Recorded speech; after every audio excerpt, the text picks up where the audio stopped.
जब केंद्रीय मंत्री गजेंद्र सिंह शेखावत को यही नहीं पता था कि बीजेपी का दफ्तर कहाँ है। करते हैं इस किस्से पर बात। अगर सुनना चाहते हैं तो यहाँ रुक सकते हैं आप। नमस्ते, मैं विवान हूँ और आप सभी, आपसे ही कह रहा हूँ, हमेशा कैमरे के उस तरफ आप होते हैं, मैं ये मान करके चलता हूँ और ये भी मान करके चलता हूँ कि खबर आप लोगों को हमेशा ऐसे सुनाना है मानो आप खबर सुनते सुनते ऐसा बिल्कुल साफ समझ लें किसी पान या चाय की दुकान पर खड़े होकर के मुझसे खबर सुन रहे। इसमें कितना सफल हो रहा हूँ कमेंट पर बताइए।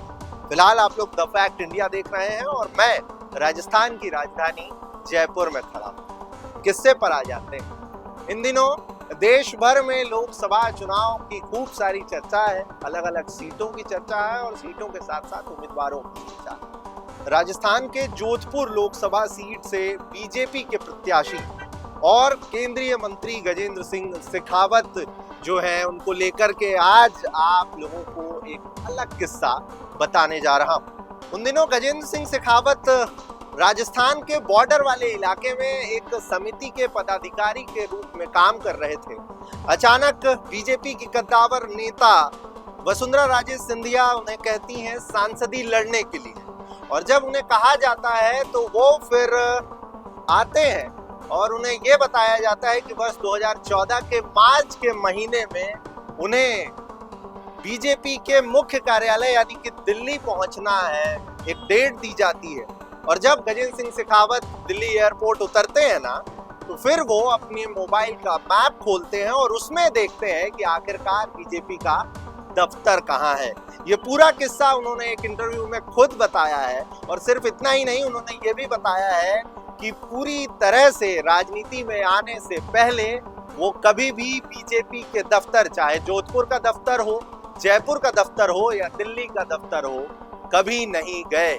ऐसा बहुत कम ही होता है कि कोई नेता बहुत बड़ा नेता बन जाए और वो नेताओं के आगे पीछे ना चला हो या फिर राजनीतिक पार्टियों के दफ्तरों में ना गया हो। मगर गजेंद्र सिंह शेखावत के लिए हमेशा ये कहा जाता है कि ये एक ऐसे मुखर नेता हैं जो खुलकर साफ तौर पर खुली बयानबाजी के लिए हमेशा चर्चाओं में रहते हैं।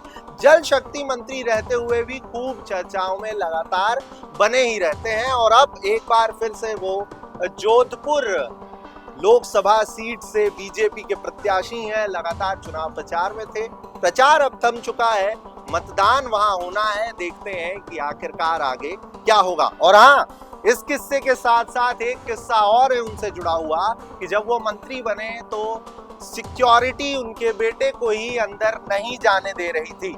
अगली बार के लिए इस किस्से को रोक कर रखते हैं, आखिर क्या हुआ था उस दिन सब बताएंगे। लेकिन लगातार ऐसे ही कहानी किस्सों के लिए द फैक्ट इंडिया पर आप लोगों को बने रहना है। फिलहाल आप सबका विवान और कैमरे के उस पार जो हमेशा मेरे साथ रहते हैं, मुझे आप लोगों तक पहुंचाते हैं भारी भरकम कैमरा, गिम्बल, ट्राइपॉड, माइक्स लेते दौड़ते भागते, चाहे धूप हो, गर्मी हो, किसी भी प्रकार का मौसम हो, भागते दौड़ते रहने वाले मेरे सहयोगी अंकित के साथ जयपुर से।